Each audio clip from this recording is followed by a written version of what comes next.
Hey everyone, welcome. Today we are going to look into Unity scriptable objects, what they are, how to use them, and we'll go through some examples. So let's get started.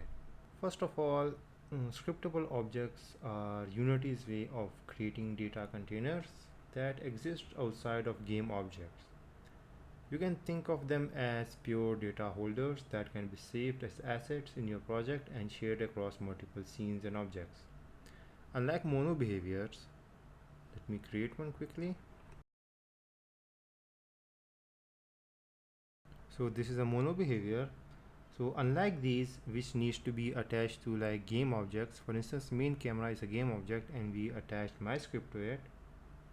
Scriptable objects exist independently. This makes them perfect for storing configuration data, item definitions, enemy stats, and much more. So let's get started with the basic implementation of a scriptable object. So let me quickly remove this my script from the camera. Let me rename the script and let's call this my weapon data. Now we are going to open this. You can open this in any editor of your choice. Once the script is open, we are going to rename this mono behavior to a scriptable object because we are going to be creating a scriptable object, and this is our weapon data scriptable object. Let's remove the start and update, and above the class name we need to add an annotation or attribute. So this is going to be create asset menu. It takes a file name. What do we want to name this scriptable object? Let's just call it new weapon. The next parameter is in which menu we want these. So menu name, we want them inside the game menu, and this will have the name of weapon. Let's hit save. Once the script is saved, instead let's name this game data. Hit save, and if we go back to Unity, we go into our assets, create game data, we can see our weapon scriptable object here. So if we click this, it will create this scriptable object by the name of new weapon, since we gave it the default name of new weapon. Now we can add some properties to it. So let me give it a header. So let's just give it a name of basic properties, and the first property, let's say, is going to be our public string weapon name. Let's get the next property would be a public sprite, and this should be our weapon icon. The next one is going to be a public float damage, a public float fire rate, and a public integer magazine size. So you get the idea. So we can add properties like this. Let me quickly add some more properties. So here I have added some more properties. Now if we hit save and we go back to Unity, you can see my new weapon has these fields, and I can attach different prefabs, sounds, and different data to it. This is basically our scriptable object, which is by all means a data container. So let's continue. Scriptable objects can also have functions. So let's create a public float calculate the DPS, and this has a very simple formula, which is basically the damage amount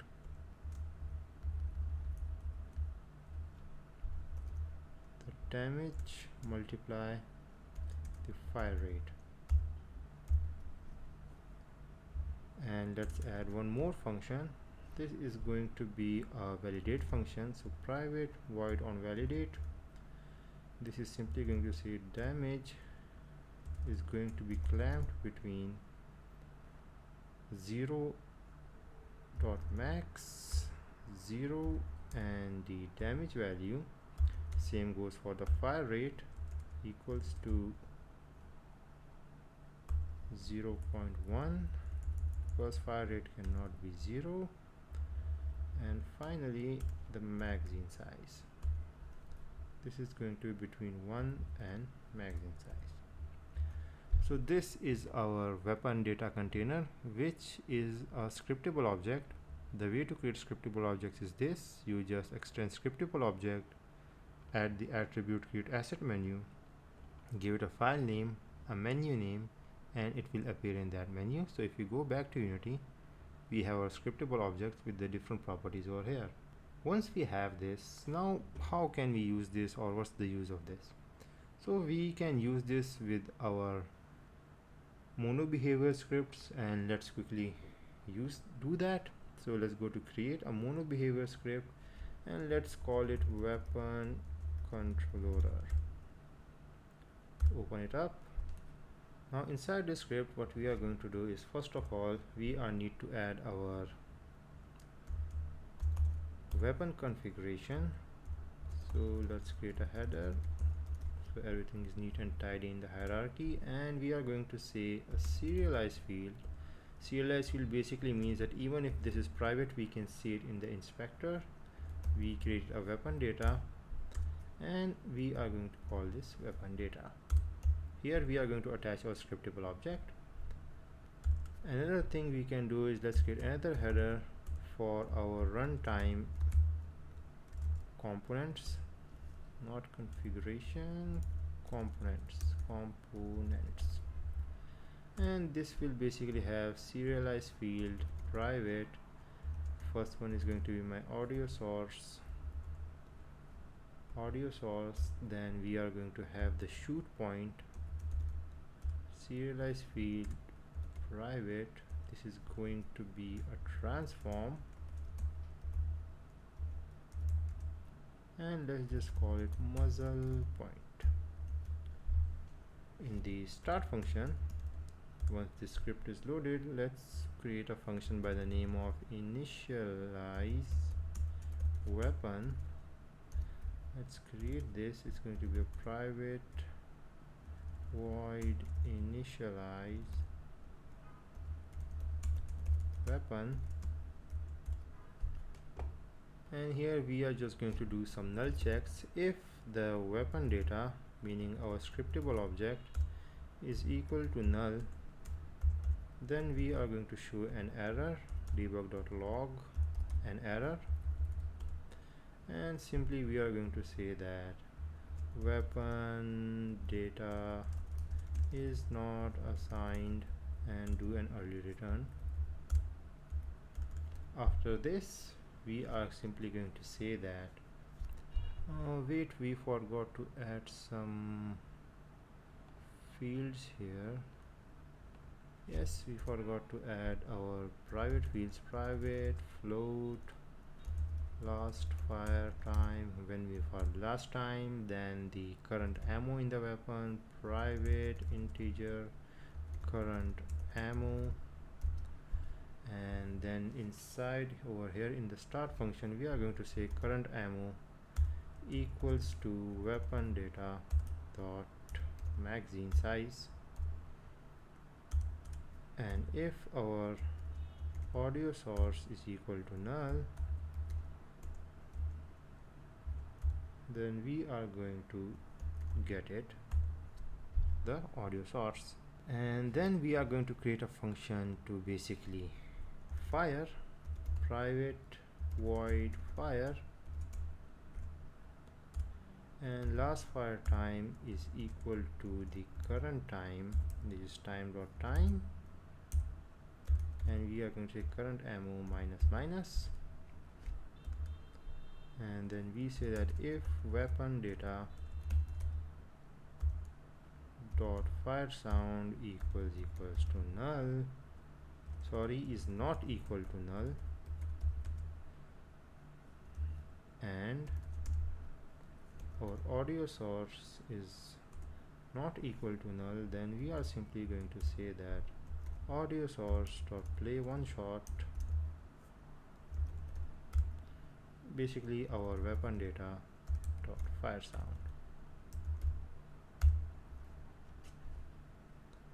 You can see how we are using our scriptable object here. It is a data container and we are using it basically to load our data. So currently this data doesn't exist in this class, but we are loading it from our scriptable object. Let's do the same for our muzzle. So if weapon data dot muzzle flash is not equal to null and the muzzle point is not equal to null, we are going to say game object, basically game object, this is going to be the muzzle flash, and we are going to instantiate the weapon data dot muzzle flash at the muzzle point.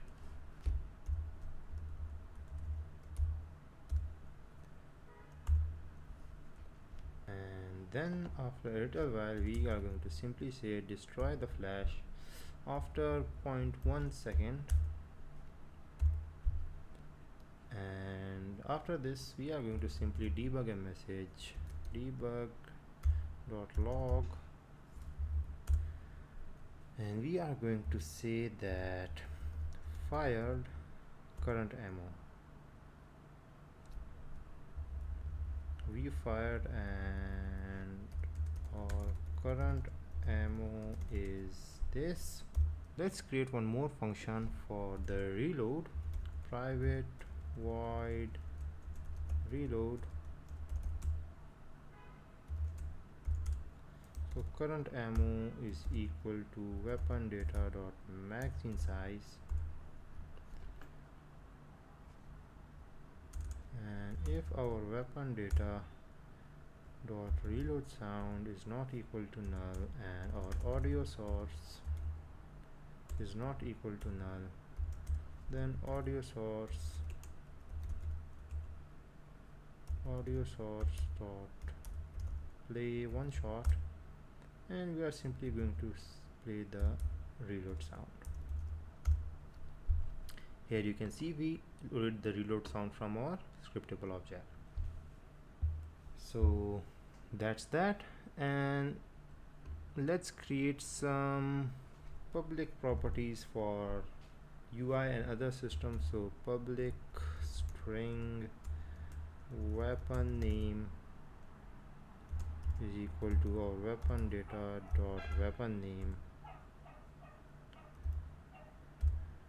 our current ammo integer current ammo is going to be current ammo, since this is we are getting this from the weapon data already. Our max ammo is going to be max ammo weapon data dot magazine size, and finally for the sprite, a public sprite weapon icon is going to be weapon data dot weapon icon. So our weapon controller is ready, and let's quickly give this a test. So what I'm going to do is in the update function,